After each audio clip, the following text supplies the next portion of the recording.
Hi folks, today we're looking at Robert the Bruce, the hero of Bannockburn. Bannockburn, the battle where Scotland won her freedom from the English. For a while, anyway. So who was this Robert the Bruce? Robert, my son, you are a Bruce, and as you know, we are a very important family.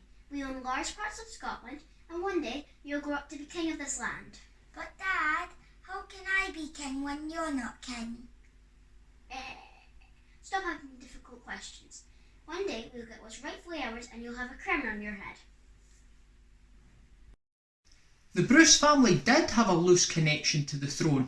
You might remember young Robert's grandfather tried to be King of Scotland during the Great Cause when Edward chose John Balliol.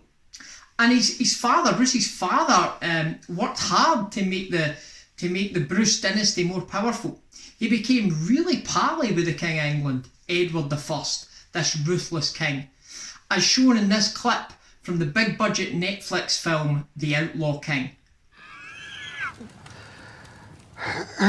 The other important thing to know about Robert the Bruce is that he was very much in it for himself.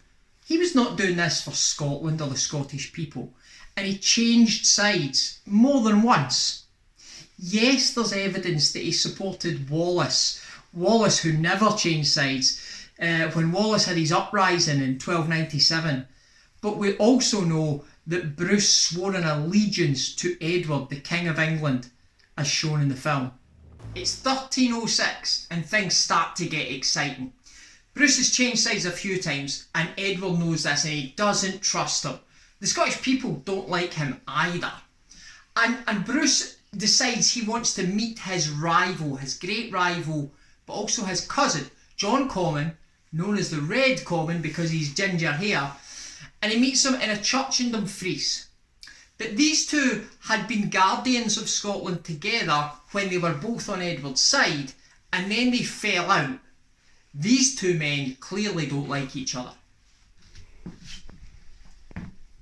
Ah, the Red Comyn. Thanks for meeting me. Hello, Cousin Robert. I'm gonna be king, and I think you should help me. What? If anyone should be king, it should be me. My family have the closer lines to the throne. But my dad told me that I should be king. No, my dad said I should be king. Anyways, my dad's better than yours. Anyway, I saw the movie. Your dad's dead. Take that back. Nobody trusts you, Robert. Let me be king. Never.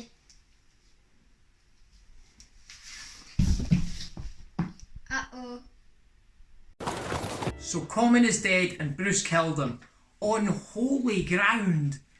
The Pope was not best pleased and he excommunicated Bruce, a very serious punishment in medieval Europe. Bruce is all in. He's got nothing to lose now, so he gathers a few supporters and he has himself crowned. With this crown, I now declare you King of Scots. Yes! He's now Robert the First of Scotland. But the problem is, no one's treating him like a king.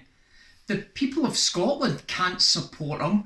He's just made himself king. And then there's the small issue of Edward I, who was absolutely livid when he heard the news.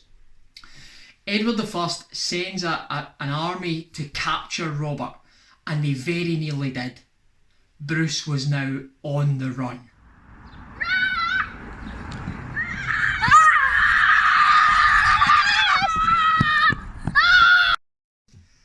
Bruce and his supporters lose 2 battles in the space of a few months. All is seemingly lost and he goes into hiding for the winter. This is at the time when a great Scottish myth is said to have happened. I mean, it didn't happen, but supposedly Bruce is in a cave alone, feeling sorry for himself. And he sees this spider trying to build a web, and every time the spider tries, the web breaks.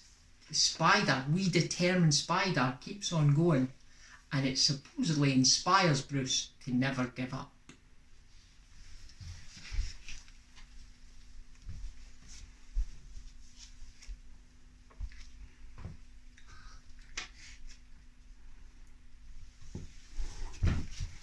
this really happened. Shush, Alice, it's good for the story. Go on yourself, wee spider. In 1307, Bruce's luck changes. The ruthless King of England, Edward I, dies. He was on his way up to Scotland to capture Bruce when it happened. And the new king is his son, Edward II, and he's nowhere near as experienced or ruthless as his father. Bruce spends the next few years slowly building up support. He avoids fighting the English in open battle because he knows he's not strong enough. But he starts by taking back his family's lands, and then castle by castle he takes the rest of Scotland. He's making himself the legitimate King of Scots in the eyes of the people. One of the important victories at that time was in the Battle of Loudon Hill. And just to show how brutal these battles were at these times, here's that scene from the film The Outlaw King. We fight for God, for honour, for... It's 1314 and Bruce takes control of Scotland. When he got to the lands controlled by the Comyn family, he was particularly brutal. He murdered anyone that didn't support him. But crucially, he won.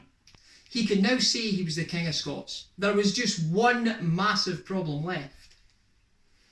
So, the new English king, Edward II, travels north with a massive army, and he promises to crush Bruce. Wait, did I win this battle or not? No spoilers, Alex.